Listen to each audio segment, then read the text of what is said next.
অজ্ঞতাকে জ্ঞানের সাথে যে যুক্ত করা, তার নামই শিক্ষা। এবং অন্ধকার থেকে আলোর দিকে যাওয়াই শিক্ষা। আমি যদি ভাবি যে না আমি সব কিছু জেনে ফেলেছি, আবার বলছি যে তাহলে ভুল হবে। শিক্ষা আমাদের জন্য অত্যন্ত প্রয়োজন, আমরা সবাই জানি শিক্ষা ছাড়া কিছুই হবে না। এবং এই বয়সে যারা স্টুডেন্টরা এখানে আছেন, যারা ছেলে মেয়েরা আছেন, তারা কিন্তু যে যত তাড়াতাড়ি বুঝবে যে শিক্ষার মাধ্যমে আমি নিজেকে প্রতিষ্ঠিত করতে পারি, আমি সমাজে প্রতিষ্ঠিত হতে পারি, এবং এটা অনেকটা ব্রিজের কাজ করে।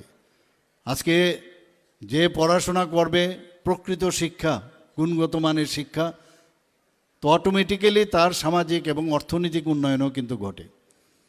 এবং আমরা যদি মনে করি যে আমি হায়ার সেকেন্ডারি বা 12th ক্লাস পাস করলাম, আমি গ্র্যাজুয়েশন নিয়ে নিলাম, পোস্ট গ্র্যাজুয়েশন নিয়ে নিলাম, আমার পড়া শেষ, তাহলে আমি কিন্তু ভুল করব। পড়ার শেষ নেই, জীবনব্যাপী পড়াশোনা।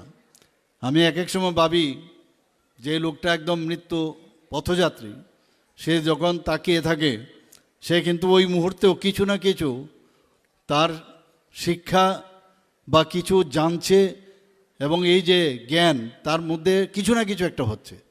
তো সেই জায়গায় দাঁড়িয়ে আজকে শিক্ষার কোনো শেষ নেই, অন্তহীন শিক্ষা। আজকে আমরা নিজেরাও দেখেছি যে কোনো জায়গায় যখন একজন শিক্ষিত ব্যক্তি যখন কিছু বলেন, মানুষ শুনবার চেষ্টা করেন। অর্থাৎ সমাজ কোন দিশায় চলবেন, সমাজের আমরা বলছি যে সমাজ পরিবর্তনের মাধ্যমে আমরা এই দেশকে আমরা চালাতে চাই, রাজ্যকে চালাতে চাই। কাজে শিক্ষার খুবই প্রয়োজন, এবং সঠিক শিক্ষার সেটার খুব প্রয়োজন। এবং এখানে নৈতিকতার একটা বিরাট বিষয় একটা আছে। যারা অনৈতিকতায় বিশ্বাসী করে তারা কিন্তু নৈতিকতার দিকে যাবে না, আবার যারা নৈতিকতার দিকে বিশ্বাস করেন তারা অনৈতিকতার কখনই সাপোর্ট করে না। তো সেই জায়গার মধ্যে প্রকৃত শিক্ষার খুব প্রয়োজন, কোনটা ঠিক, কোনটা বেঠিক, কোনটা সত্য, কোনটা মিথ্যা।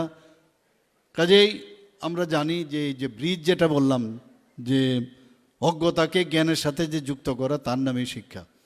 এবং অন্ধকার থেকে আলোর দিকে যাওয়াই শিক্ষা। আমি যদি ভাবি যে না আমি সব কিছু জেনে ফেলেছি, আবার বলছি যে তাহলে ভুল হবে। কারণ আমাদের অনেক জায়গায় অনেক বিষয়ে আমাদের খামতি থাকে, এবং যে কোনো বিষয়ে জানার বিষয় থাকে, এবং you should go into the details, in depth.